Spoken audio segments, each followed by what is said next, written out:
What's happening, everyone? Welcome to the Dimes and Buckets podcast. You've got myself and Greg. You do have Tim as well, who will be joining us in a little bit. He's just running a little bit behind schedule, but you've got us for the foreseeable. So how about we, get things started with talking about the trades that happened over the past week and how they've been doing it at their new clubs. Obviously, you've got the big hitters like Harden and Simmons, who haven't played for their respective new clubs yet. But we do have people like Seth Curry, Andrew Drummond. We've got Tyrese Halliburton, Dominic Sabonis, and CJ McCollum, who is absolutely tearing it up over at the Pelicans. He dropped just a little 38, 2 and 5 last night. So he's clearly absolutely loving it. What do you think of the trades and how they're doing so far?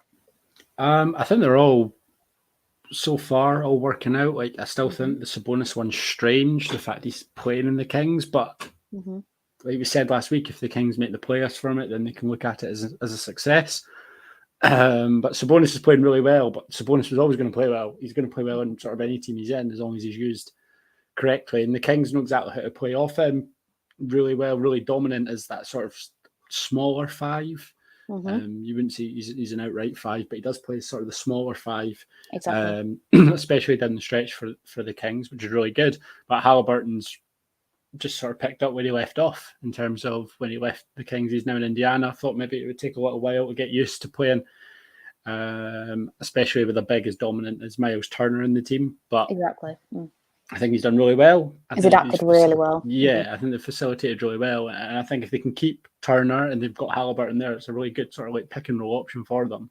And Tyrese will score a lot of points. And it still strikes me as the weirdest trade. I feel like they could have still got Sabonis without giving up someone as young as Halliburton. Yeah.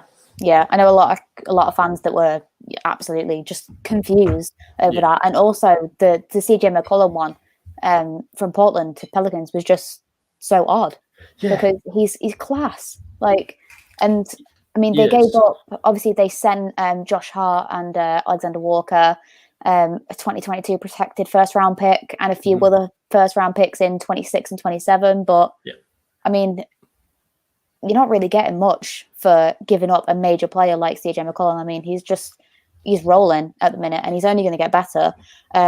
Obviously, you mentioned Tyrese Halliburton and Dominic Sabonis as well, 21 and 22 in their respective games this week. So they're just absolutely rolling. Yeah, no, they definitely are. There's a comment there that says CJ McCollum surprised me, but are Portland anticipating losing Dame too? I don't think so. I think Portland will build around Dame for one more year. See who they can get in free agency. But free agency isn't great this year in terms of all-stars, even sort of that caliber of player. And unless a Bradley Beal trade comes available, which there doesn't seem to be noises out of Washington that sort of thing would be available, then I don't know who they're going to get that's going to be better than CJ McCollum at facilitating for Dame, and also being able to put in his own. So he put up 38. So we know what he's sort of capable of and the level he's playing at. I think they'll build around Dame for one more year. Again, I said last week, I don't see the point of the Pelicans having 60 million in cap space. Not the Pelicans, the Trailblazers having 60 million in cap space, because I don't see who wants to go and play in Portland. They're not a massive, there's not a massive attraction at the minute with it. So it does strike me as very, very odd. But I mean, we're not front office. Like, you never know what goes on behind the scenes with people's front office. What is the free agency in 2022, actually? You can have a look at that. I don't know. Yeah. I actually don't know. I know one of them's Malik Monk, but they're probably not going to get him off the Lakers. No, I doubt it. Anthony Simons restricted. So Gary Payton II, but why would you care? Zach LaVine, but you'd imagine he'd re-sign Mitchell Robinson. Jalen Brunson, but I can't see him leaving Luka to go and play with Dame. Kyrie's going to be available if he doesn't take his player option, but if he has the chance to go there, I think he'll leave the Nets. Do you think? Yeah, I think he'll leave the Nets. I think he'll go and play in LA I think he'll go and play for the Lakers. I think that'll be the next big three. I think that the Lakers will cut ties with Westbrook just for cap space. Might give him back to OKC for like a second round pick or a couple of second round picks. Just get him off the books. And then they've got about 21 million available in cap space. Does Kyrie take that to go and win a championship again rather than sort of like a 35 million? If he's only played half the season, is he worth half the money? Like, that's something you've got to take into consideration as well, that he's essentially at the minute, he's like a part-time basketball player at the minute. So he's not had the run of games that you would expect from Kyrie Irving to actually do. And we all know what he's capable of. Like, we all know he's an absolute, he's a class player. But this season, it's just kind of hindered any big moves that he can make, in my opinion, because, you know, it's not a good situation to be in with the way that he's standing. I mean, fair play. Everyone has their own right to do whatever they want in that respect. Yeah. But I think the way he's gone about it, the way he's gone against, he's gone against so many people, so much advice. Like, he stood his ground and said, no, I'm not going to get it, which is absolutely fine. But, you know, that'll be in the back of people's minds, as if to say, oh, what if something like this comes along again? Or what if he takes a stand against something else that he doesn't like, and a bit of a problem player. So that'll be in the back of people's minds. But I do think if there's one team that like dealing with problem players, it's the Lakers. For the sake of one season, 100%. They would offer, even if it is one season, if the NBA decide there's going to be another year of maybe the occasional health and safety protocols, obviously maybe not as stringent as this year has been. But does Kyrie take 21 million for a year contract to win a championship, probably in LA with LeBron, who potentially could be his last year in LA next year? I think so. You have LeBron and AD, and you have Kyrie. That would probably win the West if it can play 65-70% of the games. And Kyrie brings more and brings more to that team. He's not as he can be a number two. He's been a number two at LeBron before. Yeah, and LeBron's always been ball dominant. So yeah, if he opts out, I could see Kyrie going to the Lakers. But I can't see anyone going, like, even off that list. I can't see any of them going to Portland. I don't know. They'll have to pull off, and I don't even think they've got really the assets to make a trade. You're not going to trade Anthony Simons, because if Dame walks or if Dame is traded, then he's got to be your backup. It's a strange situation. They do have the 2022 protected first round pick, so if they pick up someone good in the trade, I mean, obviously speaking about the Raptors and Scotty Barnes, we've picked up a gem when he wasn't on anyone's radar. So. Well, he was, but he wasn't, you know, the Jalen's or, you know, Kay Cunningham. He wasn't up there with them, but you never really know what you're going to get. Yeah, you could get lucky. Exactly. And if they get number one and you've got Banchero or Jabari Smith Jr. or someone like that, then you're looking at a completely different sort of franchise. But by the same token, if you fall to 15th or 14th, 15th. So that's another thing that they've got to kind of, and the fans take into consideration, are they going to tank it so they can get a better, you know, a better first round pick, or, you know, but I think genuinely in terms of tanking, I think the Knicks are, you know, thinking about it. It seriously looks like they're going to, you know, try and tank it to get a good, we should talk about the Knicks though, because the Knicks for the fourth game in a row blew a 20-point lead against the Nets the other night. And it looked like they turned a corner, like after the new year. It looked like they were playing okay. But it's just all gone downhill. Like four games in a row now, they've led by 20 points. They obviously led the Nets by 20 points on Wednesday night / Thursday morning. I think it was 28, wasn't it? Yeah, 28 points they were up by, and just absolutely crumbled. Just couldn't handle the pressure, really. It's a weird setup in New York. I always forget the name of their really old center, and I can't remember his name. Tim might know. We've got Timbo. How are you doing? What's going on, people? Not too happy to be back. Absolutely happy to have you. Absolutely, you're the backbone of this team, so we're really happy to have you back. It's been a bit of a hiatus for myself. Some other things outside of the show going on. Obviously, you guys are privy to, but good to be back. Good to be back. Absolutely. Talking about NBA, that's all we want to hear. We were just talking about the Knicks actually, and how they are completely it seems to have just completely combusted, and it's just all gone to pot. I was saying that I think they could be in contention to tank it this season, so they get a good first round pick, or they get a good, standing in the first round pick next season. But what's your take on the Knicks so far? Well, I think you're right. I think obviously they had a decent start to the season, but things have sort of fallen out for them, haven't they? And I think that go ahead. No, go ahead. I was going to say, just because at the start of the season they were like right at the top, and I remember we did this at the start of the season. We said, "Oh, they could be in contention for the East because they look really strong," but no, they've just completely fallen off the bandwagon.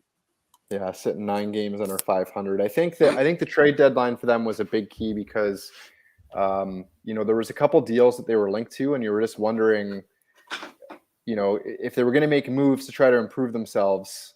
The trade deadline obviously would have been the time to do it because you're never gonna add the pieces that you need in the buyout market to make yourself sort of a contender. You're fine tuning your squad at that point in the buyout market. So I think that was a big indicator as to what's going on with the Knicks and what their intentions are.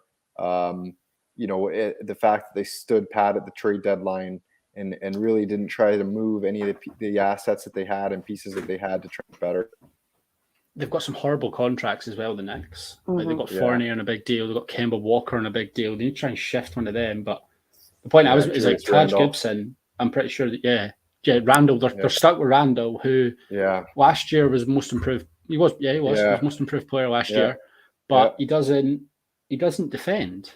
No, and he's effectively the number one player on a big market team that's been starved of any sort of quality basketball over the last 10 years at least.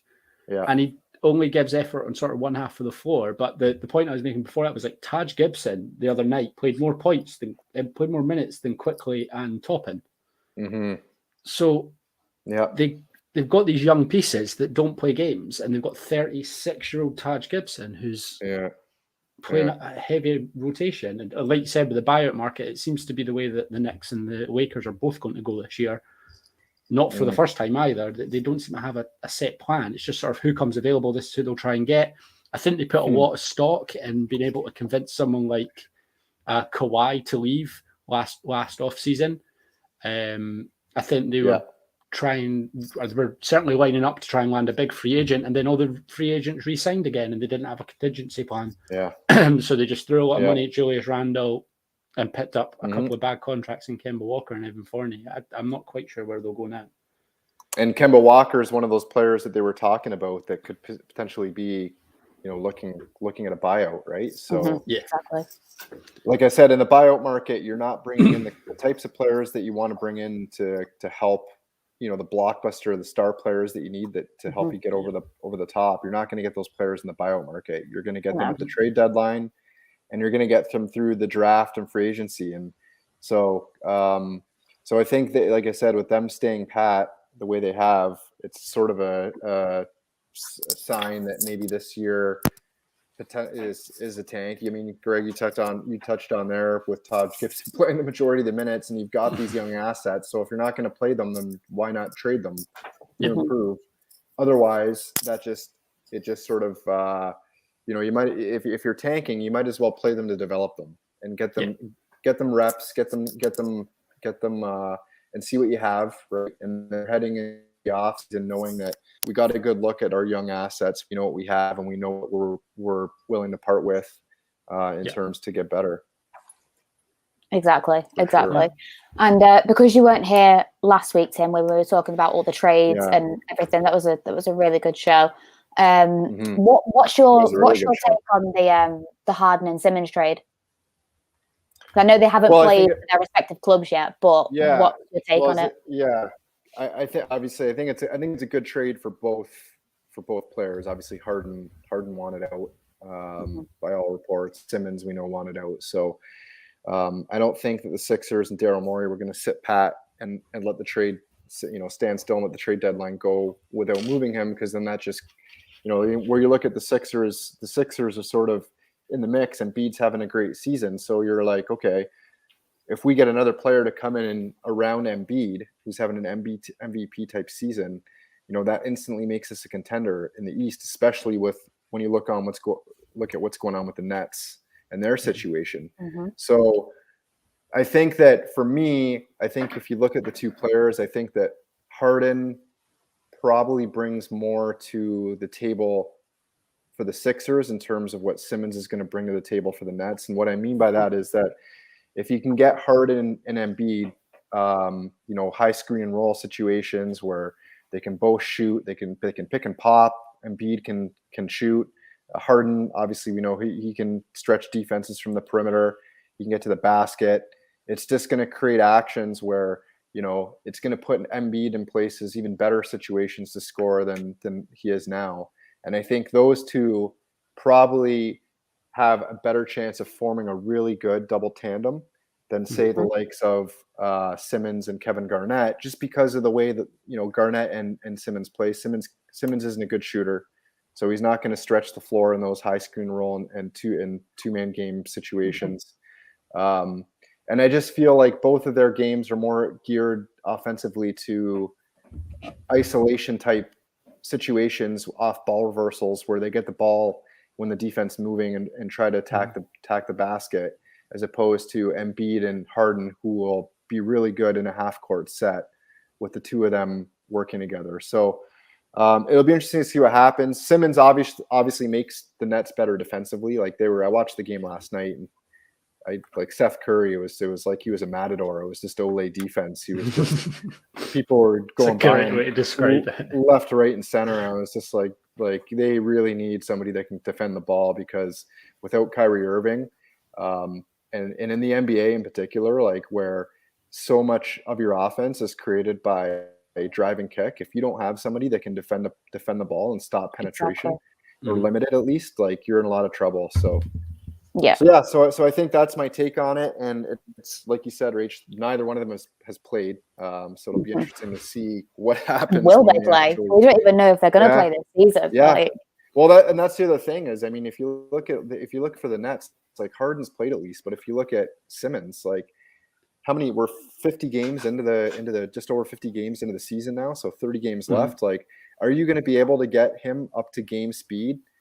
The Nets are where they're sitting in the play-in spot. So now you're in a situation where you got to get him up to speed for a one-game playoff. Yeah. If you're the Nets, are you thinking maybe we'll just leave him out for the rest of the season and let him heal, and then we'll bring him back? We'll bring him back next season. Maybe just have him as a bench player for this season, and just wean him back in that offense. Yeah. But yeah, I don't think they can afford to if he's fit to play and he feels like and they think they can get him to a state mentally where he can play. I don't think the Nets can afford to not play him. Like you said, he becomes their fifth scoring option, which is exactly the sort of team that Simmons had to go to. He's a great defender, elite level defender, can guard 1 through 5. Yeah, and we were saying this last week. If the Nets don't win a championship this year, what are the odds that Kyrie Irving opts in or opts out? He might opt out and decide that he wants to go elsewhere. Yeah, and if it's a team option on Kyrie, does the team even pick it up? I mean, is it a team option or is it a player option? I can't remember. Well, I'm not sure. Sometimes it's both. Sometimes both the team and the player have the option. Sometimes it's a player option, and sometimes it's a team option. I'm not sure myself, but that is an interesting point that you bring up. Yeah, but you're right. Yeah, for both sides, even for him, it's So. Yeah, no, I completely agree. I just want to come to the comments as well. Yeah. Andy says, "Who's winning the 3-point contest?" And that leads me right on to the All-Star break. Obviously, we've got the massive All-Star game on Sunday night. Is it Monday morning for us? Yeah, so Sunday night, Monday morning. Yeah, 1 a.m. Yeah. So, Tim, who's winning the 3-point contest? Don't let me down. Freddie. Bet on yourself. I'm so excited to see him just sinking them. I'm so excited to see him sinking them one after one after one. That's it. Yeah. I think he'll get 22 points. It's happening. Andy knows. Yeah, Andy knows. Of course. Luke Kennard's so locked in. He's just so locked in just now. We're hitting threes. We're playing we're generally in like our best stretch of season in terms of like the quality of basketball we're playing. Like, might not be getting the results, but in terms of like the quality of basketball we're playing, the way we're moving the ball without having that pivot, because it's not like we've just lost one of our like all. We've got two of our all-star teams, and probably would have been two all-NBA. You would hope with a full season.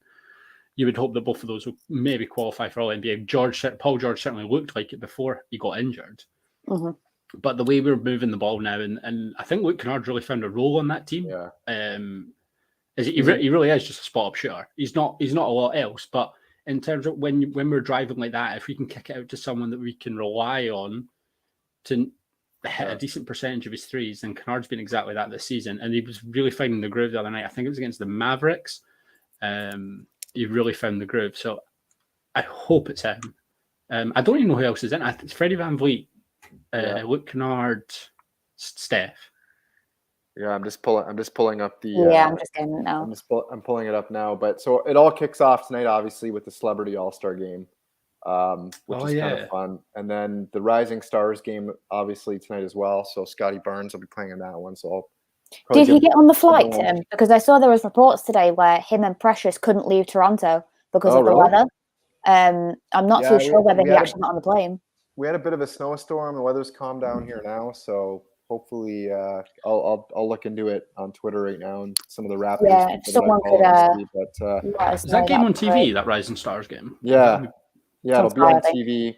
It'll be the wee hours of the morning for you both. But if you guys are snowed in, then have a couple of adult beverages and give it a watch. I'm off tomorrow. I'm working till 10 tonight though, but I'm off tomorrow. So in the 3-point contest, we have Fred VanVleet, Desmond Bain, Luke Kennard, CJ McCollum, Paddy Mills, Karl Anthony Towns, Zach LaVine, and Trae Young. So there you go. So Trey's going to shoot his from half. Yeah, he'll shoot from the logo. Yeah, absolutely. 100%. He's one of them players where you can just never count him out. Fred's also a really good deep threer. On the perimeter, he's hit and miss. But if he goes deeper, you just know if he gets it at the logo. Yeah. Good night. Absolutely. I want to ask you about that. Do you think, obviously from the Raptors sort of point of view now, do you think Siakam will go into the All-Star game? Is an announcement being said? Who's replacing? Is it Harden that got injured? Yeah, Harden can't play. Tuesday. Has it been announced? Harden's out. I didn't see who. No, I don't think there would it's have Pascal. been a replacement. I didn't see. It should be Jarrett Allen. Front court player from the East. I know you were trying to manifest on Twitter that it'd be Pascal, but it's just it's Jarrett Allen. Yeah. Jarrett Allen. Yeah. He deserves that. He has been amazing. He's had a terrific season, so I can't unbelievable. I can't be too upset about that one. No, the thing with the 3-point contest is it's all about rhythm. And like anyone that's played basketball or has shot a basket, or even doesn't matter what sport it is, you need to get into a rhythm. So it's same as football, right? You hit a couple decent passes and all of a sudden you find a rhythm. But same with basketball. It was a 3-point contest. You gotta see a couple go down and just get into that rhythm first. And then once you get into that rhythm, that, and particularly the corner, because it's the shortest 3 on the floor. So you see a couple of those go down. And then the hardest one I always found as a shooter, the hardest 3-point shot to make was the top of the key. For me, straight dead on. Yeah. Horrible. Yeah. So straight dead on, top of the key was probably, I think that's the hardest, and then I think the wing is probably the second hardest, and then I think corners is the easiest. Yeah, if you're in a 3-pointer, corner should be sort of 70. I wonder what sort of a top 3-point shooter hits on corner threes, because they should be hitting crazy. Some people say the corner is the hardest just because you don't have the perspective with the backboard, so you're really just but you've got to hit and hope. But I prefer wing. I started playing basketball again since 11 years, and until I messed up my knee.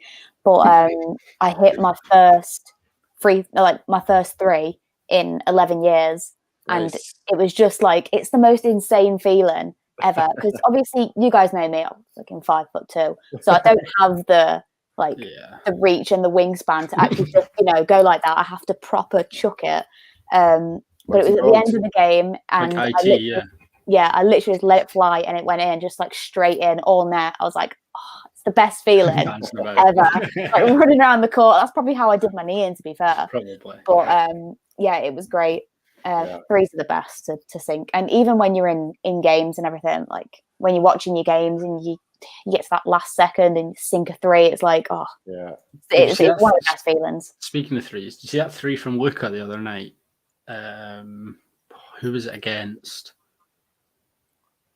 I can't remember. It was the game after they played the Clippers, but honestly, I saw it on Twitter and it's unbelievable. He like double dribbles it between his legs, fakes to go one way. The defender just stands still and he just drop backs and threes from genuinely nearly the logo. And it's like, that's just ridiculous. Like, it's such a good What shot. a player. Moving on from the 3-point contest. Rach, just breaking news. They will miss, so Precious and Scotty will miss practice as well as the media availability, but they are expected to fly in on time for the game. Oh, God. So the weather is cleared up here now. The snowstorm has stopped. So yeah, because I know they were stranded. That's what I was reading this morning, and there was kind of doubts about whether they were going to make it or not. But so thank God, like they should be there. Yeah. Thank God, because they deserve it. Because Scotty's in the skills one as well, isn't he? Yeah, he's on a team for the skills too. So and rightly so. Moving on to the dunk contest as well. So the lineup, we have got Jalen Green, Cole Anthony, Obi Toppin, I can never say his name, Toscano Anderson. I can never say it. So who do you think comes out on top? Cole Anthony, that's all he's done. Like, Magic have been so bad. He's had so many opportunities to just sort of like play for himself. Jalen Green is really good. I remember he was playing against the Raps earlier this season, and I think he made like 3 dunks in like the first quarter. I was just like, this man is insane. Fair. Yeah, I think I'm gonna go Jalen Green too. Yeah, I'll stick with Jalen. But I'll go different. I'll go corner. I just want to see a good dunk contest. That's all I want. It's like, honestly, I like the skills competition. The NBA Saturday night, that's my jam. Like, I love that even better, even more than I like the All-Star game. Just because I want a good dunk contest. I want to see some crazy dunks. I want to get up out of my chair. That's what I want from this dunk contest. That's all I need. Just some ridiculous dunks that blow up Twitter and have me jumping around in my living room. That's it. It feels like Obi Toppin's in it. He was in it last year, wasn't he, Obi? Like, I he's think been he in was. both years. He's been but it was Anthony Simons in it last year, I think. Patty Mills is the favorite in the 3-point contest. Oh, really? How they determine that? It's a fair. I wonder how they determine that. I'm not sure. Based on percentage, maybe. Yeah. 3-point field goal percentage. I'd say so. Yeah, maybe. So for the skills contest, the teams are Team Rookies. We've got Cade Cunningham, Josh Giddey, Scotty Barnes. Team Cavs, Evan Mobley, Darius Garland, Jarrett Allen, and Team Antetokounmpo is Giannis and his brothers. Giannis and his brothers. Yeah. So that'll be a good one as well. That'll be really good. 100%. Alex, 100%. Timbo, I wanted to get your opinion on who's actually coming out on the main event. So are you Team LeBron? I think obviously me and you are going to be Team LeBron because of Freddie's involvement. But who do you think is actually going to win? Do you think it'll be Bron or the other one? JD. I think I'm gonna go Team LeBron. I'm gonna go Team LeBron. Mm-hmm. Yeah, we were saying this last week. We were looking at the lineup last week, and it was just you couldn't see a weak link really, apart from James Harden, but he's obviously out now, so he's not a weak link anymore. But even Jarrett Allen coming in to replace him is their starters and their bench is just absolutely stacked. Yeah. Whereas looking at KD's team, there's a few there's a few weak links in there. So I think Bron's team's going to get it this year, 100%. I like the format a lot better now that they've changed over the last couple of years, with the fourth quarter being they play to a score as opposed to letting a team get up by 20 in the third quarter, and then it's kind of nice to see, because before, like prior to that change, right, the All-Star game, There wasn't it wasn't that competitive. These guys were sort of just there, and you don't want to see anybody obviously get hurt in an all-star game, but like guys would get to the basket and there'd be no challenge. It would just sort of be, and then it wasn't really like Kyle Lowry started taking charges in the all-star game when they changed the format, and you're just like, there's the Bulldog. That's the Bulldog of Bay Street right there. There he is taking charges in an all-star game, and it really changed around the competitiveness. Sort of, and it's sort of like, I don't know if a lot of people over there follow baseball, but basically in the baseball all-star game, the team that wins it gets that their division gets home field advantage in the World Series, which is like the final, which is like the NBA finals. So there's actually a lot riding on it. So it would kind of be cool to see like the NBA go to like West versus East, and then the winning conference, you get home court advantage. That would be sick. That would be pretty cool. Yeah, that would be pretty cool. That would be pretty enjoy that. So, but I like the format now. It's competitive at least. I honestly, like I said, like years in the past, I would watch the skills competition, and then not really the All-Star game. I'd kind of watch a bit of it, but you know, it just wasn't. It was more of a spectacle. But this year, the last couple of years, I've actually watched it. It's been pretty good. Yeah. No, Giannis is always fun as well in an all-star game. Yes, he really does. He will not lose. Like he refuses. Like he will poster someone 100%. And all those guys like mic'd up, like hearing them, you know, on the bench and the kind of the fun. You know, it's good. It's good to see them all in one place. Like all these all-stars, the most elite players in the league, all together, kind of, you know, it gives people food for thought as well. Like, oh, I could play well with this guy. Like, you know, you never know. And then so the skills competitions, like the Saturday night, like all the players, like the drip on the sidelines is just ridiculous. Because they know it's like nationally televised. Like they're all in town. Even though guys that aren't participating are in town just for the festivities, and the drip is just like, you can just see like the swag is just ridiculous. So the amount of money on that bench, just like my word, like, insane. Moving on swiftly, I wanted to quickly talk about our season so far and how we think it's gone from our respective teams' point of view. So Greg, I'll come to you first about the Clippers.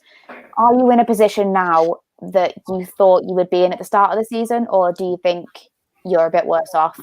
Well, we're worse off in terms of Paul George got injured as well. But when he was carrying the load that he was carrying, it was always likely. Like he always sort of either flames out or gets injured when he's having to play as that sort of lone star.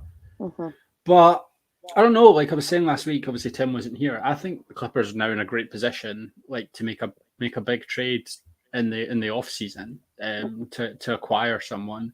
To acquire someone that might act as like this third star and get a big three at the Clippers, because there's a lot of guys now that are on like decent amount of money for contracts. We've got a couple of good young guys as well that you could throw in, but it's been up and down. Obviously, it was hard to. The minute Paul George got injured, it was just a case of like how long can we stay above 500? If we can hang around and maybe be in the playing game, then maybe one of them comes back. But it's looking less and less likely that either of them will come back this season, which is fine. Sure. They've got, I think it's 3 more years or maybe 2 more years.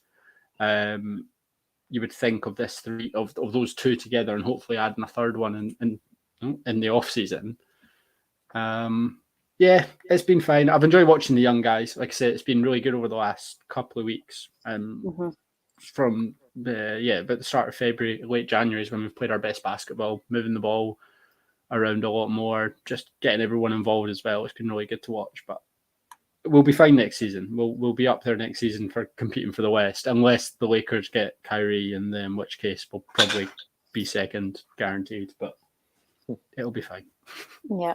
Timbo, what are you saying about our boys? Because I think we're in a much better position than what I expected us to be. I expected us to be like competing for the play-ins, not right at the top of the play-ins, and bordering on playoff team. What's your take on us at the minute?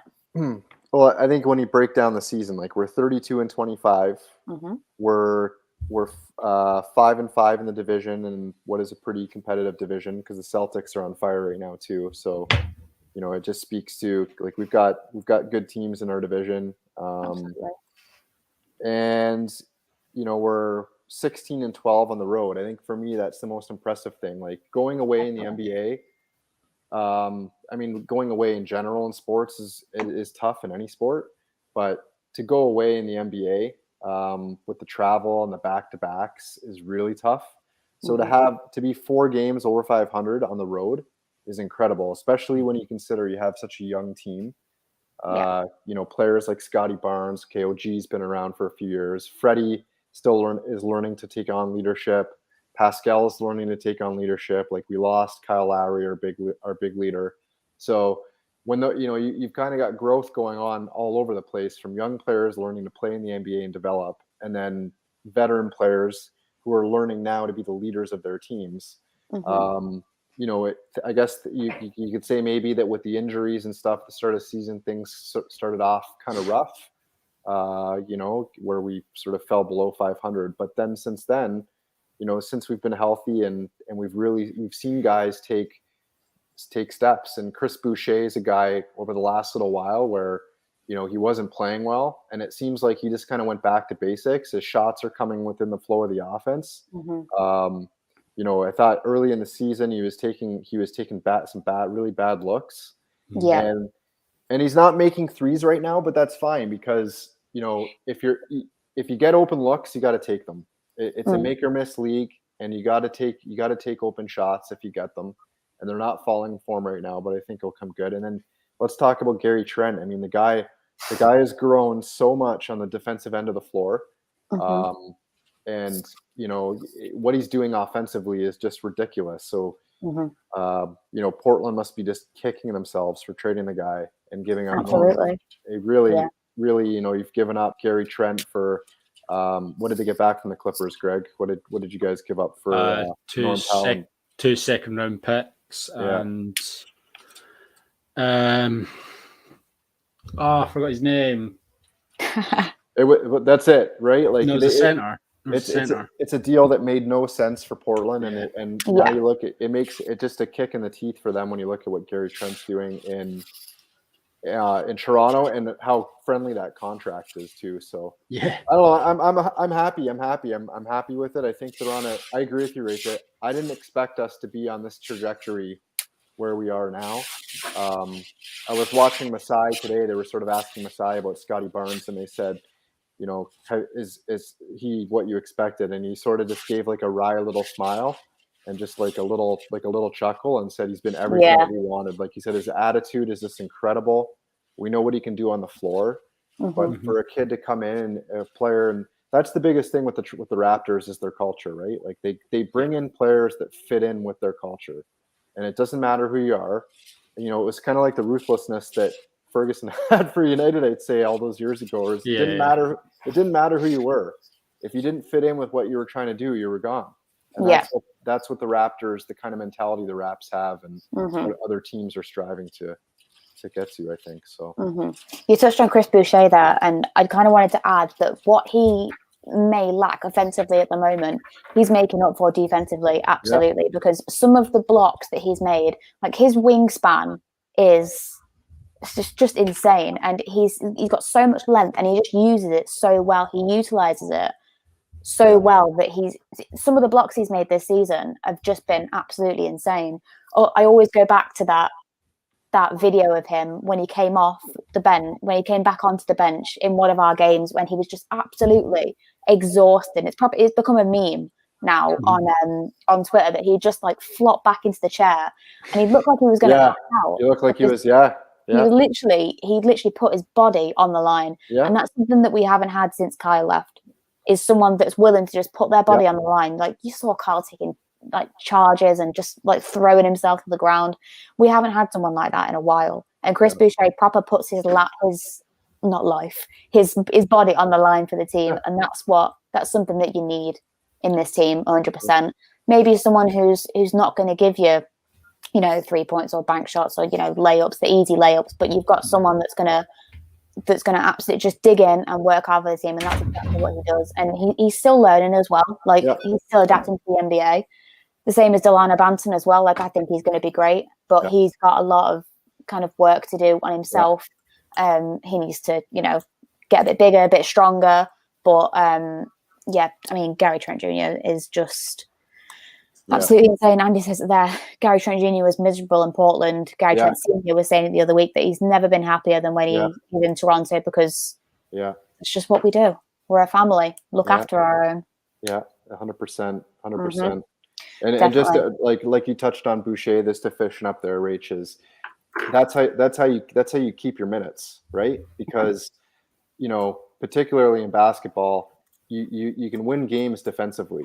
You can win games ugly. So if you're having a poor shooting night, when I coached and when I was playing, it was always win your matchup. So whoever you're matched up with against that night, if your shots aren't falling, then you're putting in an extra 50% or 100% on the defensive end. I'll win my matchup, 5-4 if I have to. If I'm not shooting the ball well, my guy's not going to shoot the ball well either. So yeah, exactly. Greg, I know you need to hop off now because you've got to go back to work. Yes, really, really appreciate you coming on. Timbo will just carry on for a little bit. I'm enjoying talking about ball again. There's a lot of people in the comments talking about other teams as well, so you got a lot of stuff to. 100%. Sure. Well, have a good evening. Yeah, will do. Yeah. See you later. Thank you. See you later. Bye. Take care. See you later. Reese says here as well, I'm shocked that we're top of the East. He's a Heat fan, I believe. Yes, he is a Heat fan. So, I mean, the Heat have been absolutely killing the league off this year. I mean, they snuck up on everyone because no one kind of noticed them coming. We were all talking about, Knicks, Nets, the Wizards at the start, But, I mean, they've just snuck up on everyone and they've absolutely smashed it. What do you think of the Heat so far? Impressive. I'd say honestly, I think right now, I think they're probably the best team in the East. I know consistently. 100%. I think that obviously the Raptors have won 9-11, the Celtics have won 8 or 9 in a row now. But I just feel like for the course of the season and with the depth that the Heat have on that team and with how their players are performing on both ends of the floor, I feel like they're clearly the best team in the East. And they can score. So they've got scoring options. They can score in multiple ways. So they've got players like Jimmy Butler, who can get you baskets from the mid range, who can get to the rim, who can score in a half in the court. They got players like Tyler Hero and Duncan Robinson that can score in transition and transition threes. So. And then they've got, of course, Bam inside. So they're pretty well rounded. They got good depth and they can score in different ways. And then defensively, they got good defenders. Like we know how good Kyle is in the defensive end. Jimmy's a pretty good defender. You've got a rim protector, like I said, with Bam and his ability to how agile his footwork is around the basket and to step in and help and take charges. So I think they're a good squad. Really good. And Reese says here, since the Heat are coming up, so we're shockingly good at the minute, or is it just the conference just crap? No, I don't think so. The East is the most competitive division this year, 100%. But no, the Heat have been absolutely great. I mean, I saw Kyle Lowry sinking a 3. Was it last night or the night before? Just brings me back, and I thought, there's our boy. There he is, absolutely smashing it. I mean, you still like Chicago. Obviously, Chicago's having a great season, so I think you're maybe a little bit fortunate, Reese, in terms of if you look at Brooklyn and, if Kyrie and if Harden was healthy and clicking. Yeah. If they got those 3 clicking, then yes, you're probably a bit fortunate in that regard. But, you build your own luck and you build your own culture. And it's one thing to bring this team to, like in the NBA, you're not going to teach players at the professional level how to shoot and how to dribble and how to pass. Your job is to bring these players together as a coach and, how are my offensive sets? How am I going to get the best strengths out of my players on the offensive end of the floor? Like, how do we want to play? Do we want to be a run and gun team? Do we want to play half court? Like the coaches. So coaching is a big thing and bringing all these players together and how you control the tempo of a game. Yeah. And it hasn't happened in Brooklyn. Like, yes, they've been unfortunate with Kyrie and that, but I just think that Spoelstra and what the Heat, like we talk about the Raptors culture, like the Heat have a really good culture too. And a great coach as well. And so, yeah, exactly. A great coach. So yes, there's maybe been a little bit of fortune in terms of Ben Simmons not playing for the Sixers and who's been missing for Brooklyn. But at the end of the day, you can only control what you can control. Yeah, and like the Heat are rolling and they're rocking and they're a good team. So absolutely. So, yeah. And Reese says here, I know he's got to shoot off because he's got a podcast with Danny Rose later. But Nice. we will take good care of Lowry. But the league is tough. I just hope it lasts and we don't get injuries. Yeah, I mean that's the worry with every team. I mean, you get one injury, like say if we got an injury to Freddie or if to Pascal, we're fucked. Because they work so well together that after Pascal has come back from his injury at the start of the season, we've been absolutely rolling. Absolutely. I know there was a part at the start where I didn't think that when Pascal came back and Scotty Barnes started to, his numbers started to dip a little bit, that I thought they couldn't play together because they're both very similar players. But they look to have, clicked on it, and they look to have like rejigged their game and reevaluated their roles in the team and adapted to work together. And the team is absolutely rolling at the minute. So yeah, you're absolutely right. Any team is a few injuries away from, slipping down the league so far, because I mean, we were in 6th only a few games ago, and now we're 7th now, but we're only 0.5 game behind the Celtics, I think, because they lost the other night. Yeah, we're half a game back of them. Yeah, the league is so close at the minute that you can't call it. I know you've got your front runners, but in the play-in spots and verging on the playoff spots is where you've really got the competition going. Which brings me on to our last topic: the play-in teams. Who's going to make it? So, who's going to make it from the East, Timbo? Tell me. Well, I think as it stands right now, I think I would have to go with. This is a tough one. The Raptors for sure. I just think. I'm not saying that just as a homer. I mean, part of it is because I'm a homer, I guess. But but they're playing so well, and I can't see them falling off a cliff unless injuries, like barring injury, obviously. But I can't see them falling off a cliff with where the last months how the development's gone. Yeah. But 8, 9, 10, man. I mean, currently in 7, 8, 9, and 10, you've got Brooklyn, Charlotte, and Atlanta just behind us. Yeah.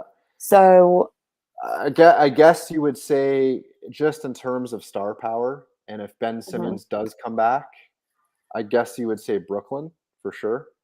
So I guess I would go Toronto and Brooklyn, but at the same time, I mean, you look at Brooklyn and they're 2-8 in their last 10. It's really like Charlotte's 1-9 in their last 10. So it really kind of comes down to right now is who's more abysmal, like because it's the Hawks as well have just kind of you're right. Yeah, they're just falling off. I mean, I love Trae Young, and I think he's absolutely class. But you can't carry a team with one all-star, and that's just it. You need multiple good players who are going to build that team around. But I think you're right. I think I'd agree with you. I think it'll be Toronto and Brooklyn. I think.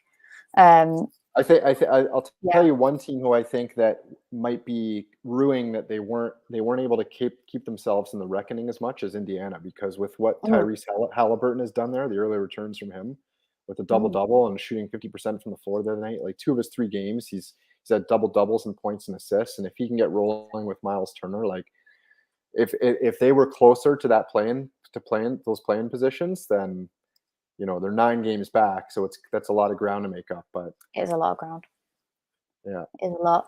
And also the Wizards as well. I remember at the start of the season, and they were like proper up there. We played them, kind of early in the season, and they beat us, and they were really up there. But they've just absolutely fallen off the bandwagon. The same as the Knicks. I mean, they're dropped out of the play-in places now, and I don't see them getting back in the way other teams are playing around them.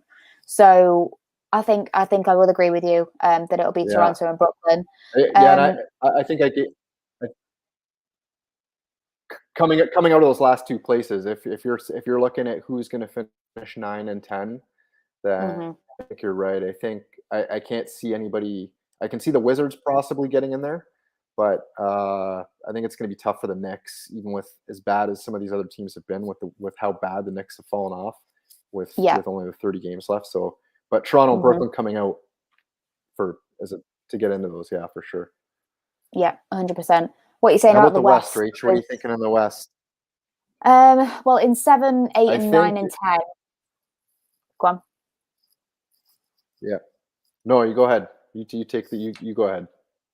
So in 7, 8, 9, and 10, we've got the Minnesota Timberwolves, we've got the Clippers, we've got the Lakers, and we have Portland. I think LA. I just think they're going to come out of it. The Clippers, I'm not 100% sure on. Well, both of them. I'm not 100% on the Clippers because, as Greg was saying, they do have a lot of manpower that have kind of gone down, and I'm not 100% sure. And the Timberwolves have been playing really, really well. I mean, that game that we had only a few games ago was really, really high intense game. It was great. But what are you thinking? Okay, so I agree with you. I think the Timberwolves, I think there's a lot of similarities between the Timberwolves and the Raptors in terms of the Timberwolves have really started to get on a roll. They're a young team as well, with young players that are developing, similar to the Raptors, who are starting to really develop. So I think the Timberwolves, I'll take the Timberwolves, and I think the Lakers will still probably find a way.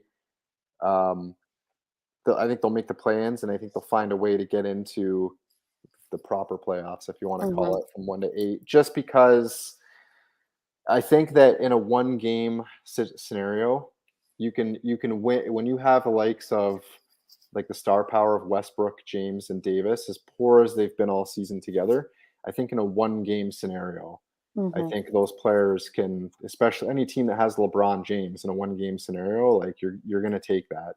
So I think Minnesota and the Lakers for me. I also wouldn't count out, to get into the play-in at least, the Pelicans, because obviously they've acquired CJ McCollum, and I think he dropped, what was it, 38, 2 and 5 last night. And they gave us a game when we played them. Obviously more than a game. It was a bit embarrassing, really. We don't really like to talk about it, but I wouldn't count them out 100% because they're sitting in 12th at the minute. They're is it 23 and 36? So I mean, they're a resilient team. They're a very resilient team, and I think they could maybe make a push for the play-ins, but I don't see them getting out of the play-ins, especially if they're kind of matched up with, like your Lakers or the Timberwolves. I don't think they'd make it out of it, but getting into it, I think they've got a good chance. I think probably what we'll see is I think Portland will follow to the play-in spots just based on their roster construction at the moment. Right.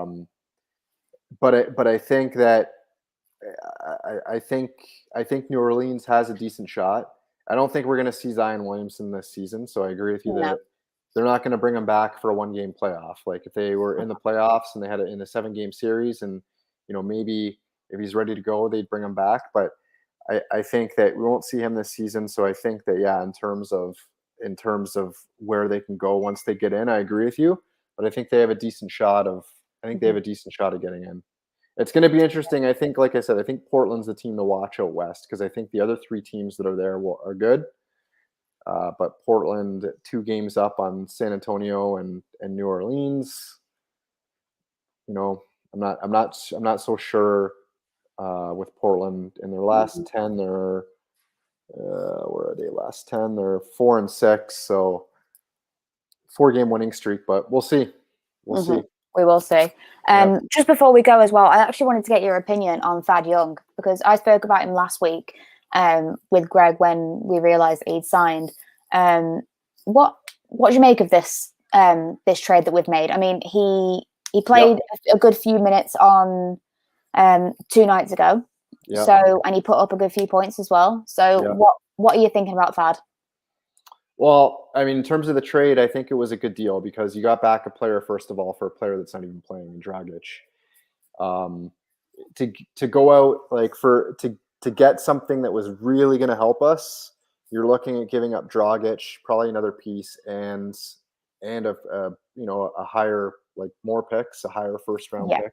Mm-hmm. So I think it was a good deal. It was certainly a cash saving measure for the Raptors. Mm-hmm. They get back another expiring contract, which is good heading into free agency. I think Thad's a free agent after next season, if I'm not mistaken, I think. Mm-hmm. But in terms of the player, like it's a good bench piece, and we lack depth this season. Obviously, we know that we need a point guard. We know that we need another center, like a backup point guard for Fred, because Malachi is like Delano, like you touched on, needs development, and for whatever reason, Malachi is just not getting the minutes that we thought he was going to get this season. So we know we need the depth, but you brought in a good veteran player who's 32, 33, who's smart. He can finish around the basket. He's a good defender. He defends well. He can hit like a 6 to 7, 10-foot jumper. He spaces the floor well. So if driving kicks for Fred and Thad spaces baseline 10-foot jumper, he can knock it down. So, and with a young squad, that's another player that's going to come in. The work he was putting in the other night against Minnesota was terrific. Like I said, rebounds, defensively. So he's just a good, solid player, and he's not gonna light up the stat sheet.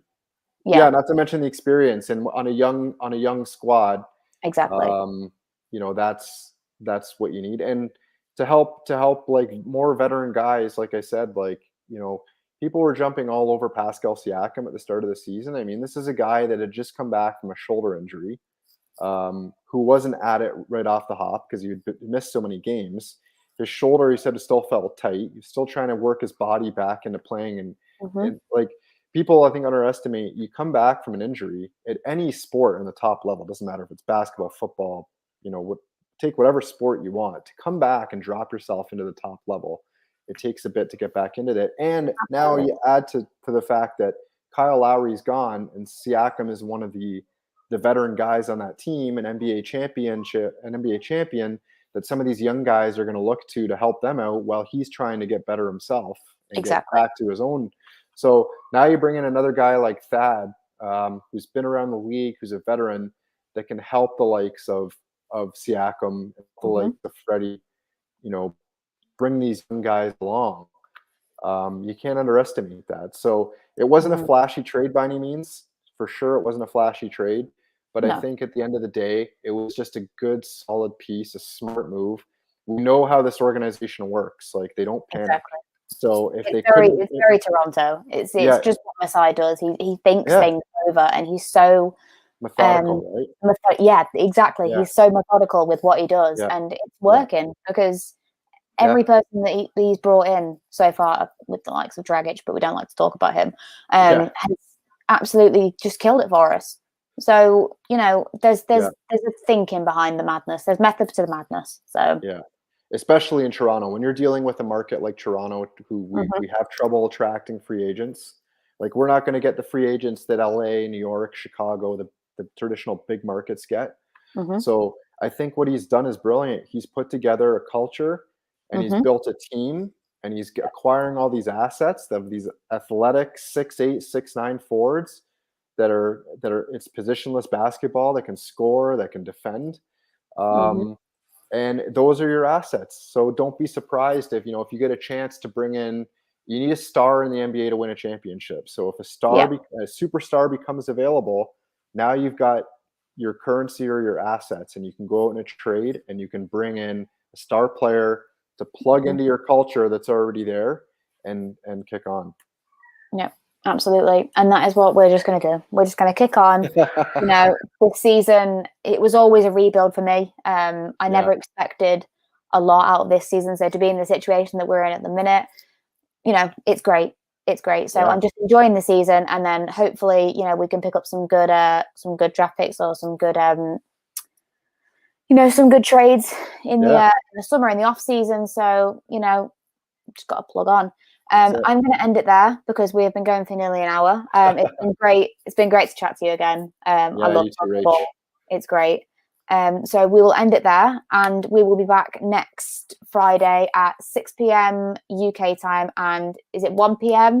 1 EST? p.m. Yeah, we're 5 hours behind you. So yeah, 1 p.m. EST to talk about probably the All-Star game, you know, all the contests, what's been going on, who won, obviously Team LeBron.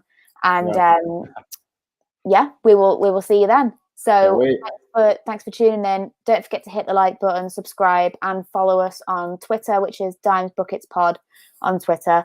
Follow me, Rach MUFC7, and Tim at Undrafted Rookies. Undrafted Rookies, that's it. And we will see you on the flip side.